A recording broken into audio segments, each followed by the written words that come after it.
welcome to the latest episode of the Auto Futurecast with me, Chris Kirby, brought to you in association with Tomorrow's Journey and Asset Finance Connect. Today, we're joined by Matt Hawkins from Flexis. Matt, welcome. Thanks for coming along. Super interesting story of Flexis and the journey that you guys are on, which we'll get into. But just to start us off, would you mind giving us a brief introduction to yourself, long-standing automotive career? So tell us how you kind of got to this point and ended up at Flexis. Yeah, well, I was reminiscing just earlier this month on the fact that I've just hit 20 years in the industry, which feels like a lifetime, and I guess isn't too far away from that. But I joined Flexis to help set up the UK part of the operation in August of 2024. My background prior to that has been with other automotive OEMs, kind of heavily into the electrification side of things. So I've done strategy roles, I've done sales roles that are all kind of related around helping to grow electric vehicles in the market, which has been a fantastic journey over the last 6-7 years or so. Yeah, definitely, and in that real hotbed of growth in that space. And you spent a bit of time with Polestar previously, and a few others, so lots of experience in new market entrants as well into the space. Yeah, and really interested in sort of the dynamic and the differences between really big, well-established OEMs and new players coming into the market, which was one of the really interesting things about Flexis. Yeah, great. So on that point, then, but bringing us into Flexis, I think some people may know about what you guys are doing, seeing some stuff in the press. There's been a lot of it, certainly in my LinkedIn feed over the last 6 months or so. But others may not have, because it's a relatively new business and concept into the market. So give us a bit of the background and the story really of Flexis. So Flexis as an OEM in its own right, we're actually about to hit our first birthday officially, because the joint venture and the company was announced in April of 2024. But the actual project of Flexis has been around for a number of years prior to that. We're a really interesting dynamic because we're born out of a joint venture between Renault Group, Volvo Group, and CMA CGM. So some really big heavy hitters in the OEM world and in the logistics world. And Flexis has been created as a kind of a new generation OEM to, in our words, revolutionize the urban logistics industry. And it's no exaggeration to say that that's what we're very capable of doing, and it's what we expect to do. I think it's fair to say that Flexis goes further than just being an automotive OEM, because we do a lot more than just manufacture vans, manufacture vehicles. Our business is all about the full service for logistics players primarily, and it's all geared around helping with understanding the right way to electrify fleets, the right way to transition vehicles to 100% electric logistics vehicles for last mile delivery, but then also supporting customers beyond that as well, and looking at how fleet management plays into that, looking at how connected vehicle data can enhance the way that fleets are managed and the way that fleets are run, all with the mindset that we can help to reduce the total cost of usership of fleets significantly. Our target is kind of 20%. It will naturally vary from customer to customer, but we've got a whole suite of tools and a whole range of services that we can offer, alongside a really fantastic purpose-built, from the ground up electric LCV, which really is kind of a game changer and a generational leap forward in terms of vehicle technology. If you think about the differences between electric passenger cars in sort of the early 2010s versus what we have today, that's kind of what we're doing with the electric van. Yeah, and it's that purpose-built nature, I guess, of it. And it's the thing I talk a lot with people about on electric car side, where I say always look for an EV that's been built as an EV, not an ICE vehicle that's had a battery stuck where the engine is. And I guess this is one of the first, not the first, but one of the first kind of proper iterations of that in the LCV space, right? Yeah, you're absolutely right, Chris. And I think the downsides are pretty fundamental when it comes to electric vehicles that are not manufactured from the ground up as an electric vehicle, because you have limitations in the engineering, you have limitations in the weight, which is particularly important when it comes to a light commercial vehicle, and you have limitations in the sort of the design parameters that you can work with.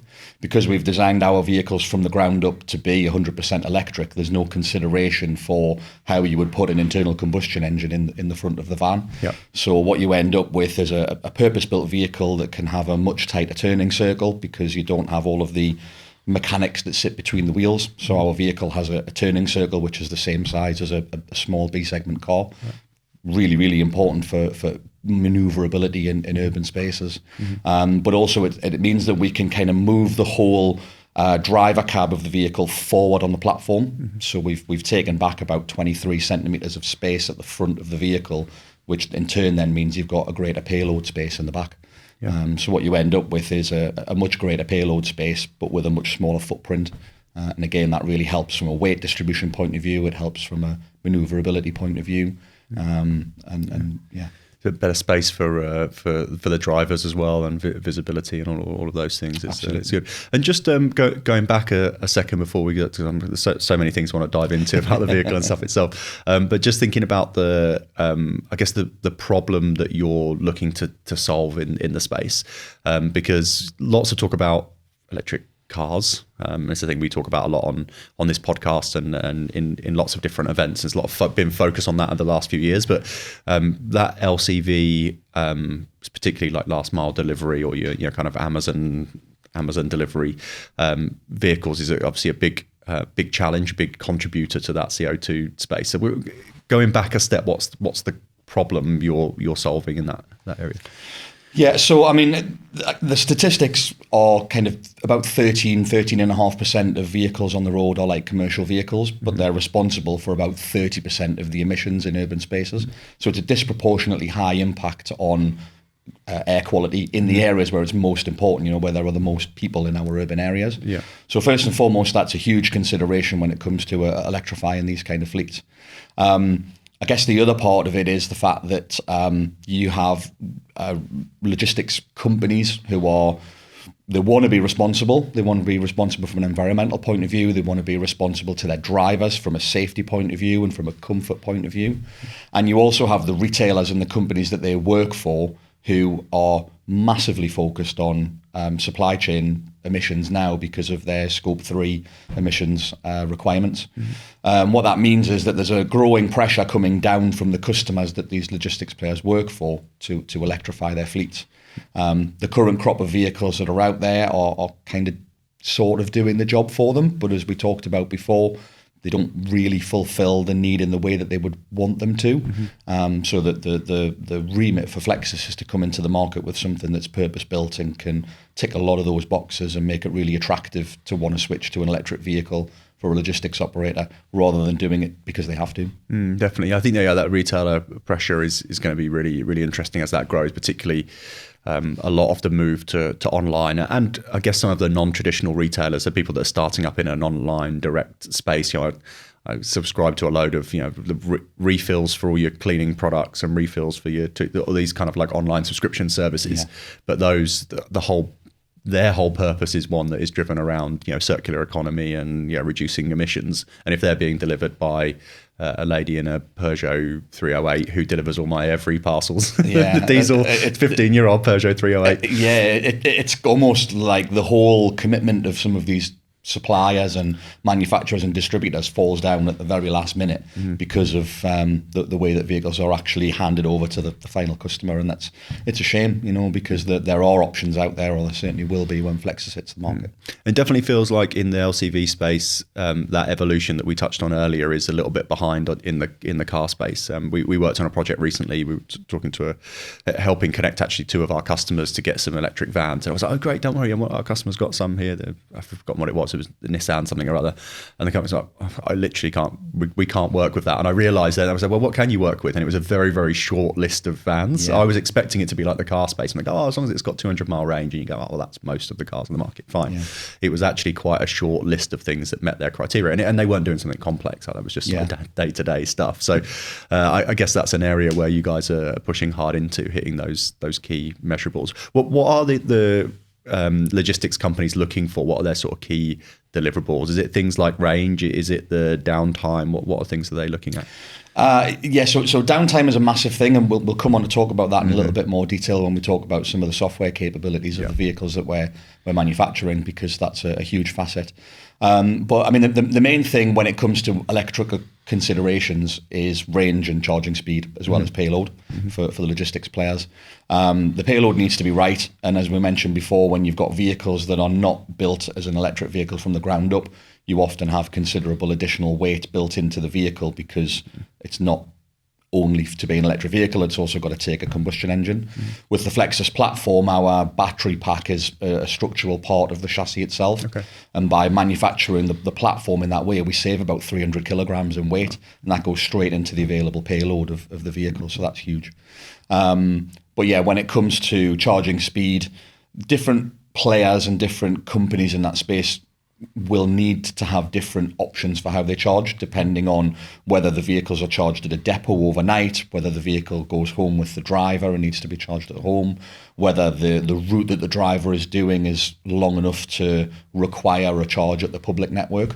And you know, from our point of view, these are the sort of things that aren't necessarily covered very well by a lot of the incumbent suppliers that are out there. So with the approach that Flexis will take, we'll take the customer through that whole part. You know, we have what we call a project sales team. So our whole ethos is around working with our customers, working with different stakeholders within that business, depending on what their requirements are, to really understand what their pain points are, and then work with them to come up with solutions to ensure that it's not just a case of there's a load of electric vans, get on and drive them. It's actually a full service. So, you know, pain points of logistics players will be many and they'll be diverse, but we're set up to be able to help service all of them. And I think that's definitely something that you see, particularly in that area, anytime we've done work in it, is how variable, if you're looking at a national, it's fine if I'm a local business and operating in a certain area, my patterns are going to be relatively predictable in that sense. But if you're a nationwide player, or if you're a international player, by market, by region, the requirements of those vehicles are going to be very different. So I guess that's a huge challenge for these companies in working out, because it may not necessarily be the same vehicle they need in every scenario, right? No, it might not. And for many, the path to electrification will be staged, you know, depending on what vehicles are available when, depending on what the charging and the range limitations are, or what the available payload is, or the general overall design of the vehicle and suitability of the vehicle. So again, we want to help our customers to kind of understand that. Yeah, and in terms of the, I was going to use the word range, but I realise it's got two connotations in this. In your product lineup, again, I've seen some of this stuff, but for our listeners, so there's going to be a range of vans, LCVs over time or from launch. What does that look like? So we've kind of got three main models, if you like, within the range. We do what you would consider to be a traditional style of panel van, which has a lot of features around it which are designed specifically to make it stand out from the crowd, even down to really small considerations like making sure that the overall height is less than 190 centimetres so they can get into underground car parks. You know, that's been designed and baked into the vehicle.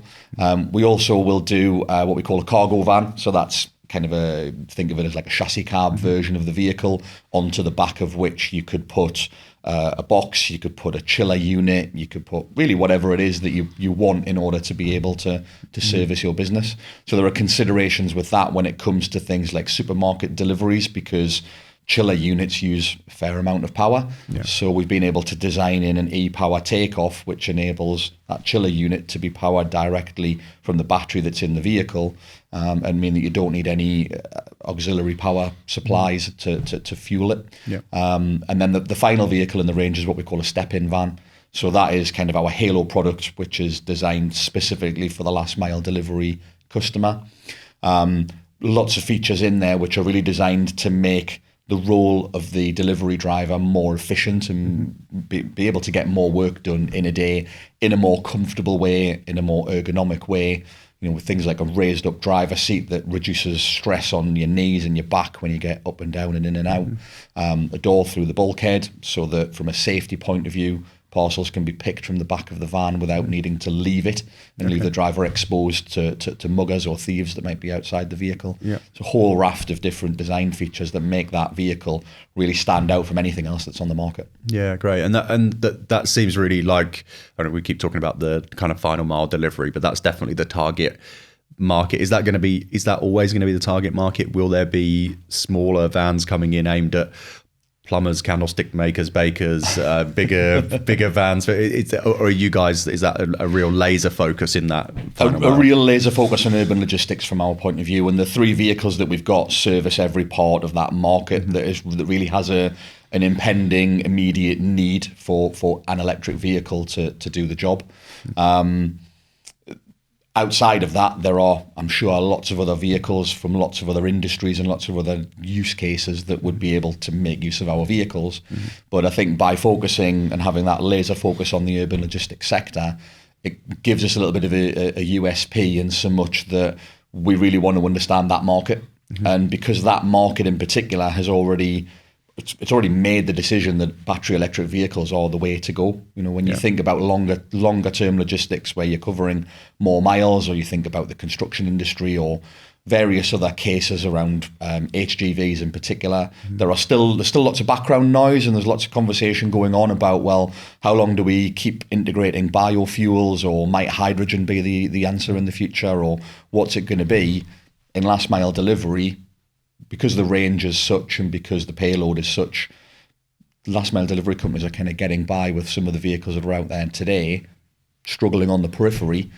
Our vans will come into the market and make that really, really easy for them to integrate into their fleet. And a big volume market that, whilst we're saying there's a lot of diversity in their requirements, actually isn't, if you compare it to the diversity that you have to serve with a transit van from your builders through to your final mile delivery and everything else. So it does keep it focused, but also probably one, they say, the biggest CO2 impact and the greatest usage. Well, absolutely. And the thing that we hear from customers time and time again is that with existing vans from legacy manufacturers who design the vehicle to be able to be suitable for everyone, what they actually do is end up manufacturing vehicles that aren't quite 100% right for anyone. Whereas by focusing totally on the last mile delivery market, we know that our vehicles are perfectly suitable and designed around that particular industry. Yeah, definitely. Yeah, it's a thing I've talked about a lot actually in the space, how actually when you think about vehicles generally, actually cars and vans, there's a huge amount of compromise has to be made because they have to serve so many use cases. I remember talking once about it in the ICE car side, but saying, even a Porsche 911's got a boot in case you want to put like shopping in the back. So you think about the compromises you have to make, but it's even bigger in that commercial vehicle space, because that same transit van is going to be used for final mile delivery, but also for the plumber and for someone doing long distance couriering and all kinds of stuff. So it definitely makes sense to have that real sharp focus. And we talked about a little bit in the briefing for this as well. You touched on the kind of conversion side of things, and something that you guys are exploring through your kind of development and market launch phase. But tell us a little bit about that. It's really, really interesting. Yeah, so I mean, first and foremost, the cargo van that we talked about before is the one that's really designed as a blank canvas for converters and for customers to be able to put exactly what they want on the back. And through having early discussions with some potential customers out there in the market, what's really clear is that different customers have very different needs, even when they occupy a similar space. Different supermarket chains might load their vehicles differently, and therefore they want to optimize the way that they can do that by having a slightly different conversion. So we really want to be able to offer flexibility, and we want to be able to offer the best solution for customers. So part of our options for customers will be a standardized offering that we can deliver direct from the factory with a kind of a pre-designed choice of boxes on the back of the vehicle, but we're also engaging and working with a network of specialist converters here in the UK and in the other markets that we'll launch in, so that where a customer maybe already has an existing relationship with a converter, they'll know who Flexis are, they'll know what the requirements are to be able to build onto the back of our vehicles, and they'll be able to work from day one to design and produce a vehicle that's suitable for those customers. And that's one of the reasons why we've started working with customers and started building the team in the markets way ahead of when we actually bring a vehicle in, because our first deliveries will be in the middle of 2026, which it'll come round in a heartbeat, but it still gives us that little bit of time to work with customers and understand their needs before the vehicles start to land. And then beyond that, there's a whole raft of things that people will do, or that companies will do, with the interior of both our step-in van and our cargo, panel van. We want time to be able to, again, do a bit of time and motion study with those customers, go out and shadow their drivers and find out where they have challenges with their existing vehicles, so that we can work with the customer to design the perfect interior setup and manufacture it for them before the vehicle gets delivered. Yeah, definitely. Yeah, it's such an interesting space in that custom conversion. So bringing back to actually when you said 20 years in auto, I think I'm about 21 years. And one of my first jobs was working for Ford as one of their fleet managers, doing a lot of LCV stuff. And yeah, we had a couple of big converters in my region. That was fascinating. As a 21-year-old, I'm going, well, you've got a whole business here where you just build things to go on the back of vans. So it must be the more LCVs are being used, the more specific use cases. That was a lot of like just box chiller vans and Luton conversions and stuff. But yeah, well, it's when you get into those big key accounts as well, when they're running multiples of vehicles. If there's something they particularly want that will optimize efficiency, for example, they want to be able to do that and repeat it and make it almost a standardized design for their particular business. So quite often a standardized off-the-shelf type solution doesn't really work for anyone because it's not bespoke to that customer. And the way that we want to engage with those customers is to make sure that we achieve what they need. Yeah, and the final mile delivery is obviously a key part of that, although it's very much parcels in the back. But if you think about the food delivery stuff that you mentioned earlier, had a lot of food deliveries over the time. And you watch the guys unloading. It's very specific about how the stuff comes in and where it's stored and the frozen versus the cold and all of that stuff. Always come to the door while they're still unloading and going, what are they doing now? It's one of those things you never really think about, do you, until you're in the industry and then you see it and you think, wow, there's actually an entire science behind this. There's a whole procedural methodology as to how not only how the vehicle's built, but then how it's used by the driver. And again, part of making sure that is optimized is making sure that the base vehicle that the conversion goes onto is really, really suitable for that driver. Otherwise, the way that you then build the conversion can have a knock-on effect of potentially causing harm to the driver, if nothing else. If they're putting lots of strain on their back or lots of strain on their knees when they're having to reach and grab and lift heavy items out. It's a really big consideration. Yeah, definitely, really exciting opportunity. And then thinking about the vans, it's making me think about it almost in that use case, but it applies to all of them. We touched earlier on the downtime bit, so I'm keen to get into some of the software side of things. So you mentioned at the start that's a key part of it. Maybe let's start with the downtime, because that was one of the things I was reading the other day on LinkedIn about the comparison of downtime between a Flexis van and a non-Flexis, and to tell us a bit about that and how the software works, and we think about fleet management and stuff as well. Well, I mean, let's start off with the current crop of vehicles that are out there. If you look at traditional vehicles, they have thousands of parts that are manufactured by scores of different suppliers and distributors, and they all go into the vehicle, and there's a huge propensity for things to go wrong, and the vehicle can't connect the dots of all of those different parts and all of those different systems to be able to know when something happens, what's wrong with it.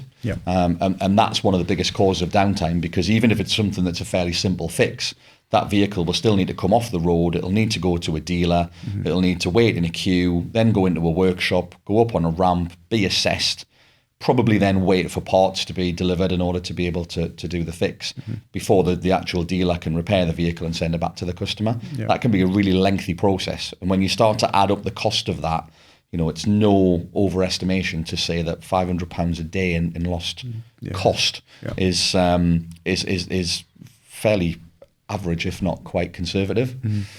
The way that we've designed our vehicle, we've used what is called a software-defined vehicle platform. So that means that all of the different parts and all of the different systems that need to operate within that vehicle all communicate with a central computing point, a central chip. And that is fully connected to the internet. It essentially makes the vehicle like an Internet of Things type device that enables it to communicate externally, two-way communication as well. So the vehicle can have a much better view for itself of what's going on with all those different parts and all those different systems within it. And the fact that it's an electric vehicle means it's got so many fewer moving parts anyway, there's a lot less to go wrong in the first place. The advantage that gives is that the vehicle can very easily communicate with a central point, be it our customer operational center, to say, this is who I am, I've got something wrong with me, or even I'm potentially going to have something wrong with me before it even happens. And that enables us to work with the customer to make sure that that vehicle is fixed before it really goes wrong and minimize that downtime. And a really great example of that is things like over-the-air software updates. So quite often sensors or systems within the vehicle just need a software patch in order to be able to get things back on track. And with our vehicle, we'll be able to deploy that over the air. So you go from a situation in a traditional vehicle where that van might need to come off the road for anywhere between 2 and 12 or maybe even longer days to have a very simple part fixed with a software update. We can do that over the air while the vehicle's sat in a car park in the middle of the night and completely eradicate that downtime. So that the uptime potential for fleets is colossal with a software-defined vehicle. Yeah, the over-the-air updates bit is, I mean, it's amazing that it doesn't happen, but it's happening more in the EV car space. But that amount of downtime, I remember, wouldn't be a podcast episode without talking about my mum and her electric car experience. But they had one of the first kind of ID3s. They had an ID3 in, I don't know, 21, something like that, had a load of software issues, and every time I had to go to the dealer. Every time was like a day off the road to go and get a software update. On my car now, and I've said this to you on the briefing call, every month there's a software update. Not only does it fix any bugs, it gets better every time. Yeah, it does. Because I was, again, one of the early ones in a Lotus Electra, and actually I really, really loved it, but the software was a tiny bit glitchy. The adaptive cruise was a little bit aggressive sometimes. I think like now just all those things get fixed. Every time I think, oh, we could really do with a button for that there, the next update has got it there. So it's not even just the predictive kind of fixing of issues or the remote fixing of issues. It's that ability to basically make it better, take feedback from customers, learn things, put things in. I guess a part of that is sort of what I would class as like the hive mind. If you think about the testing process that a manufacturer goes through in the oldie world, it's a little bit like software development. You know, if you go back to the 80s and even the early 90s, before you had software that was connected to the internet, there was a huge element of beta testing went on with a very closed group of people who were testing very specific parameters. Once you thought the product was ready, you sent it out to market and you kind of hoped for the best. With a software-defined vehicle, you're constantly getting data from that vehicle that's telling you about how users are using it, and you can guarantee that as soon as you deliver a vehicle to a customer, they'll find a way to break it that you haven't been able to find in the testing process or on the proving ground. So, you know, the fact that we can monitor what's going on with all of these vehicles as we get to hundreds and then thousands and then tens of thousands on the road, it means that we can map that data and go, well, actually, if we were to change slightly the way that certain things on the vehicle work, we can optimize range, we can optimize performance, we can make sure that the battery's the right temperature before it's plugged in, which means it will charge 2 minutes faster than it would have otherwise done. There's all of these different things that you can do with a connected vehicle that make it better during its life. Yeah, definitely. And that's such a big thing these days. One of the big changes in, I guess, modern vehicle architecture is that bit. I did an interview once with a guy from Vallejo who was in charge of their software-defined vehicle program. And he used a line which is just stuck in my mind ever since, of saying that going forward, vehicles will be the worst they are the day you buy it. It was always like it was the best it would be, and they would slowly get more and more out of date. It's the same as phones, isn't it? Yeah, exactly. It's exactly the same. Everything gets updated, new features all the time. So I think definitely that from optimizing, thinking how much data you get on a car where someone's doing a couple of 100 miles a month, but actually a vehicle that's doing that a week less than. There's so much data that you can get, and then into the things like the fleet management and stuff. So does that also lead into? So there's a downtime around keeping the vehicles, like I guess on road, alive, but there's a bit then about the optimization of things like the charging times and that kind of thing. So that a big part of the non-vehicle software side. Yeah, well, I mean, it's a whole package. So again, one of the fundamental benefits of the way that we're optimizing our customer operational center is that not only can we bring in the data into our fleet portal from our own vehicles, but we can also bring in data from third parties. So we would potentially be able to overlay charging data from a charge point operator onto the fleet of vehicles. You can then, as a fleet manager, start to be able to compare the performance of certain vehicles against other vehicles, or compare your fleet to a wider park of vehicles and understand a little bit better the way that your drivers are using them. From our point of view, though, we can also help to do things like CO2 reporting in a really, really accurate way. We can help with routing optimization. We can help with driver safety and identification of driver behavior through the sensors and through the connected data that's on the vehicle. It really is one of those situations where the possibilities are endless. Yeah. And again, one of the reasons for us engaging with customers so early on in the process is we don't want to just go out and develop something and say, there you go, is that what you want? We want to actually involve customers in the way that we design, in the way that we develop those kind of solutions. There's a great example in the step-in van that I talked about. So with that vehicle being really, really focused front of mind for last mile delivery, one of the features that we have is a delivery button. So it's a button that's in the cab in a really easy, obvious place, big yellow button for the driver to press when he's ready to make a delivery. And we could have easily said, we've configured it so that when you press that button, the handbrake comes on and the doors unlock and the hazard lights come on. Isn't that great? Yeah. But there would be other things that other customers would want to use that for. So rather than taking that approach, we've gone, well, we can actually configure that button through the software-defined element of the vehicle over the air to do whatever you want. Yeah. So if your driver has a particular procedure that they need to follow based on handbrake comes on, hazard lights go on, door unlocks, lights come on in the back, whatever it happens to be, we can configure that button to do that for that individual customer. And it really puts the power back into their hands and the control back into their hands. It saves time for the driver, makes their life easier, which means they can be more operationally efficient, deliver more parcels on a day, and put more money into the coffers for the company that's operating it. Yeah, definitely. I mean, it's such a useful thing to be able to do some level of configuration. I mean, we find it in our technology, and it's a totally separate thing. But if we've got a car subscription customer or a test drive customer, it's kind of the same thing. They'll have a feature that is the same, but everybody will use it slightly differently. And to be able to configure it to do, one customer wants to do 3 things, another customer wants to do 5 things, but for the same feature is such a valuable bit, because trying to get everybody, big organizations particularly, to do this, to follow the same process and the same procedure is so difficult. So I really like that. But that's another thing that will stick in my head. Is the delivery van. When I see one outside my house, I can see the guy. He's delivering that parcel 15 seconds faster than the other guy. Yeah, absolutely. And I'll be able to check it. I'll be thinking, what does that, when he presses that button, what has it done? Right, his hazard lights have gone on. Yeah, what else? You're going to find yourself standing at the door asking delivery drivers. My productivity is going to go right down. I know about how that van works and why it's different to everybody else. On my route, the delivery times will be, on average, will increase, because I'm going to disrupt the driver every time there's delivery. Ask them how they're getting on with their particular van.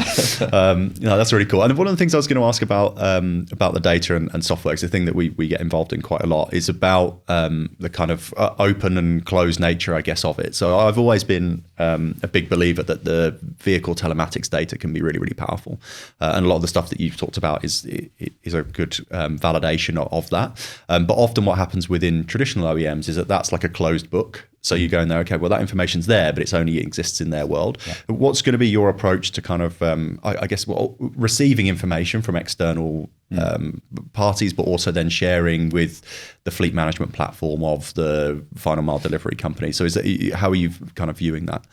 So, our aspiration is to be able to add as much value to our customers as possible. So naturally, we want to be able to offer a full suite of fleet management tools. The way that we're structuring that is different kind of service levels depending on what the customer wants, ranging from a very simple alert service where we can notify the fleet manager that something's happened with that vehicle, right the way through to a fully operated fleet management service where we identify what's happened to the vehicle or what's going to happen to the vehicle. We arrange who's going to do the repair, whether it's a mobile fitter, whether it's a workshop, and we actually take care of it all for the customer. But the beauty of that software-defined platform is that we don't rely on any third-party hardware. So a lot of the telematics providers or a lot of the fleet management companies that are out there will rely on third-party hardware being plugged into the vehicle to give you that communication of data. And as you rightly say, even vehicles that have a connected vehicle type data function, a lot of times the data is closed off because it's formulated in the manufacturer's kind of language. Our platform is designed where all of the data is available through an API. So if a customer needs or wants to have data supplied to them in a particular way, in a particular format, the fact that it's available through an API means we can just charge a licensing fee for for the API, and the customer can kind of choose what data they want to take from it, and they can embed it into their systems. Yeah. So, you know, if you think about some of the really, really massive delivery firms out there, some of them develop their own software. Yep. And for things like routing solutions, they wouldn't want to take a third party's routing solution because they already have their version of a GPS where they can overlay all of the delivery stops for a driver on a particular day. But the value of adding the data from our vehicle that says what's the state of charge of the vehicle, what's the real world range of that vehicle, is that driver likely to need to stop, or how can that route be optimized through data from the vehicle? They'll be able to take that from the API and embed it into their apps really, really easily. Yeah, awesome. And the other benefit of that as well is that instead of the driver needing to take information from a third-party device like a mobile phone or a PDA as they do currently today, the software platform of our vehicles is built on Android technology, which means apps can be developed to be embedded into the vehicle. And again, from a convenience and a safety point of view, that driver's going to be able to see everything they need to see through the MMI screen within the vehicle, rather than having to look at a different screen.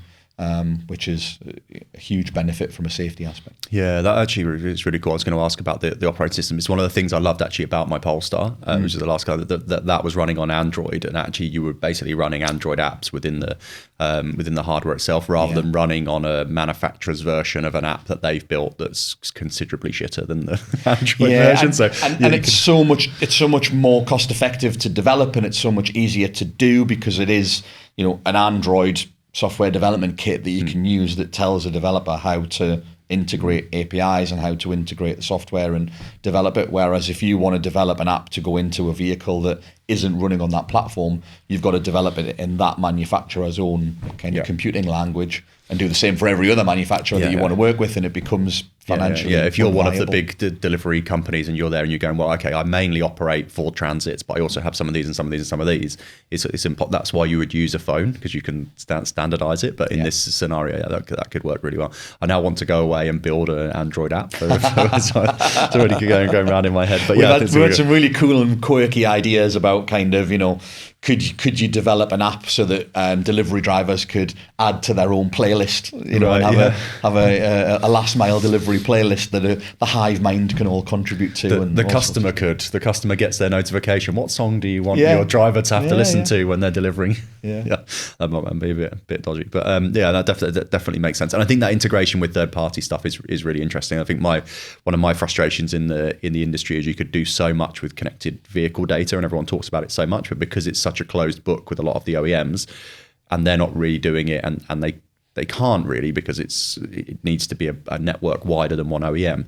There's so many missed opportunities. I was talking to a guy this morning about battery diagnostic technology in vehicles. Future podcast guests coming up in a couple of episodes. But he's saying, okay, how does that impact the leasing industry? And that, you know, it'd be good to be able to monitor that in real time and all this stuff. And I was like, yeah, that's great. But at the minute, we can't even read an OEM mileage. So for software like ours, we can't read a mileage on an Audi to tell a customer whether they're over and under their leasing allowance. That's like the easiest bit of code ever. You just can't do it because you can't get the data.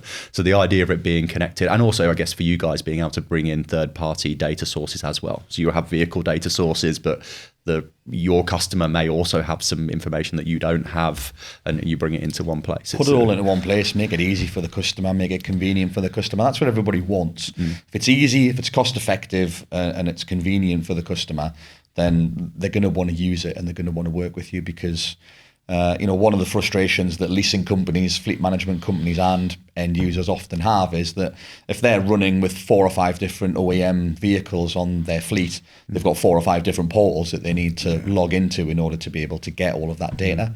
So not only can we bring our vehicle data into our fleet management portal, but we can also bring in data from all of those other non-Flexis vehicles and put it all in the same place, albeit with other manufacturers, we're limited by the fact that they might not have as many data points available as the Flexis vehicles are. Yeah, definitely. Yeah. And hopefully it'll be leading the way. I still feel like there's someone who needs to lead the charge on making the data more open, and then that will encourage everybody else to do it. It's a thing I still remember one of my first automotive conferences going back not quite 20 years, 10 years probably. And people talking about data is the new oil was the slogan. And I was like, oh yeah, nice, okay.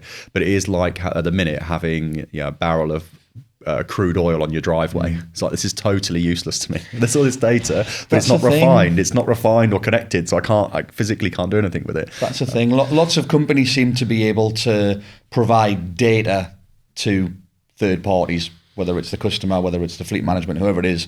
But data by itself is kind of worthless. Yeah. You have to be able to enrich it. You have to be able to turn it into insight, which is useful. And that's exactly what we want to do. Yeah, insight, connect it to other things, help it make actions based on a combination of different things, which actually is the easy bit. It seems getting the data is the harder bit.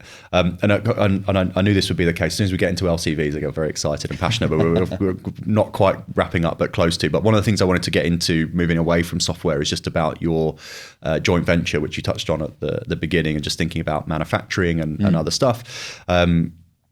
Few different operators, few startups have operated in this space and had difficulties. Yeah. You guys obviously backed by some quite big OEMs.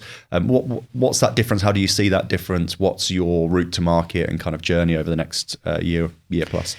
It's huge for us because, I mean, if you take the manufacturing side of things first and foremost, the fact that we have Renault Group as one of our major shareholders means that we have scalability from day one. You know, we are going to manufacture our vehicles in the Renault plant in Saint-Duville in northern France. And that means that we don't have to go out and spend north of $1 billion investing in a brand new factory and filling it with robots and filling it with people, because, you know, you look at some of those startups and you look at some of those brands that have promised really great things over the last few years and not been able to deliver on them. I think the biggest challenge that we see in most of those stories is that the skill set and the level of investment that's involved to come up with a prototype and a vision and an idea and a story is very, very different to the level of investment and skill and experience that it takes to build a factory and start churning out thousands of vehicles per month. So with Flexis, we can have that agile mindset and we can have that innovative entrepreneurial spirit when it comes to talking about how we run our business and how we interact with customers. But when the customer turns around and says, I want to buy 1,000 of them, we go, brilliant. We've got a factory that's already churning out north of 100,000 vehicles per annum. That's where our vehicle's being built, and we aren't going to have that challenge of scaling up from prototype to manufacture. And then similarly on the connected services side of things, we have the benefit of Volvo Group's investment in our company, and we get with it their experience and their technological know-how of connected services. And it's one of the biggest differences between the HGV world and the LCV world. Obviously Volvo really active in the HGV world, where going back to downtime, it's really understood within the heavy goods vehicle world. And if a vehicle breaks down or goes off the road for any reason, it's a 999 emergency, and things happen really quickly through the connected services and through the support to get that vehicle running again. We were able to take the expertise and the experience of dealing with that scenario from Volvo and put it into the LCV world, so that instead of that vehicle going and sitting outside a workshop for 5 days whilst that dealership services some retail customers' cars, we actually know about it in advance and we can pre-plan and make sure we get that vehicle back on the road much more quickly. And that experience from Volvo allows us to do that much more quickly than if we were starting from a standing start. Yeah, absolutely. Yeah, so it's such a big thing. And I think just going back to your earlier point on that, I think the challenge of building things at scale is often underestimated. A lot of skill and a lot of brain power goes into the great engineering and, you know, creating a story and a vision, all of that kind of stuff. But you and I probably spent quite a bit of time in different car factories around the world at different times, and you realise what a complicated and very, very, you know, small margins in terms of time when things are arriving and leaving and all of that kind of stuff. And that's not an easy thing to do from a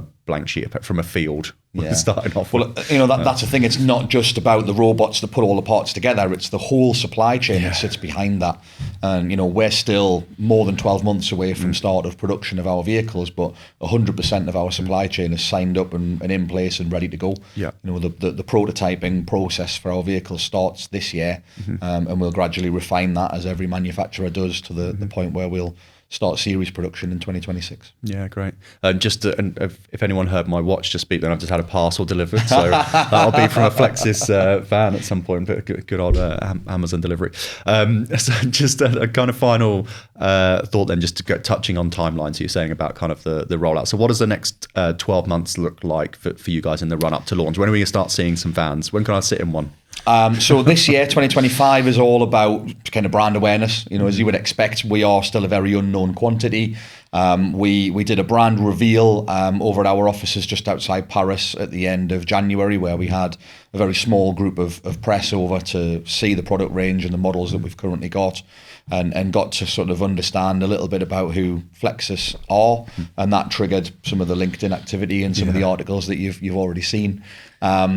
We're a good way through recruiting a team of people in the UK. So we've got a sales operation in the UK now. We've got a project operation and a marketing operation. And this year is about getting out there to spread the word about who Flexis are, what we're going to be doing, who we want to engage with, and starting to talk to some customers and get their feel for what does the perfect vehicle look like, what pain points do you really have within your business, what are your objectives as a logistics operator over the next sort of 2, 3, 4 years, and then we'll work with them over a period of months to get to the point where we have the perfect solution ready to make that commitment and start building vehicles for them in 2026. We're going to be at the CV show at the end of April at the NEC, so we'd love people to come and see us there and ask us all sorts of questions, and we'll have our step-in van kind of mock-up prototype there, so people will be able to see the size and scale of what that vehicle is going to look like, and we can talk to them about some of the finer points, and I'm sure have some really detailed discussions about the delivery button, as well as lots of other things. But yeah, that's kind of the rundown for the rest of this year, and we want to be ready, and we want to be, go through all of the hoops that you have to go through when it comes to supplier registration and things like that with the customers we're going to engage with. Yeah, nice. Yeah, but CV show was my first ever show as a Ford person. I had to Transit Connect for 2 whole days. I don't think my feet have ever hurt so much. Yeah, I'm really looking forward to it. Get some really great questions. I got some real random questions at that event. I can still remember. It's just a great opportunity to engage with lots and lots of people in a very short space of time. But I'm expecting to come away after 3 days very, very tired, and hopefully I do. Yeah, absolutely. No, that sounds great. And just a kind of final bit, we ask all our guests. Obviously, you guys have got quite a roadmap ahead of you for the next 12 or 18 months. But if you were kind of taking a bit more of a macro view on the industry, what kind of things should our listeners be sort of thinking about or looking at? What's your kind of tip for trends over the next year or so? I mean, in the LCV world, it is really about electrification. I don't think we're going to see a huge amount change in terms of the legislative background. I don't think we're going to see any particular financial incentives come in for LCVs. But the message is really that electric LCVs are the future, and they do a job, and they can be cost effective for businesses, and Flexis's vehicles are going to be more so than anybody else's because of the way that they're designed and the way that they'll operate. So we need to drive the electric agenda. If we just look at air quality, which is a huge factor but not the only one, if we're going to make any changes, we've got to do it in the next 2 or 3 years. Otherwise things just continue to get worse rather than better. So, engage with manufacturers, engage with suppliers, and keep watching for the uptake of electric vans. Yeah, keep looking out your window for your parcel deliveries and watch for some Flexis vans arriving in get the near familiar future. And get ready for it. Yeah, get ready for the driver button.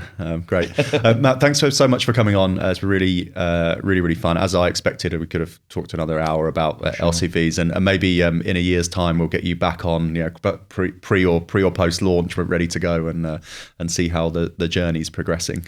So yeah, really appreciate your time today. More episodes to come. If you enjoyed this, please follow us YouTube channel, Spotify podcasts, Apple Podcasts, and across all of our social media as well. And join us next time. Thanks for listening.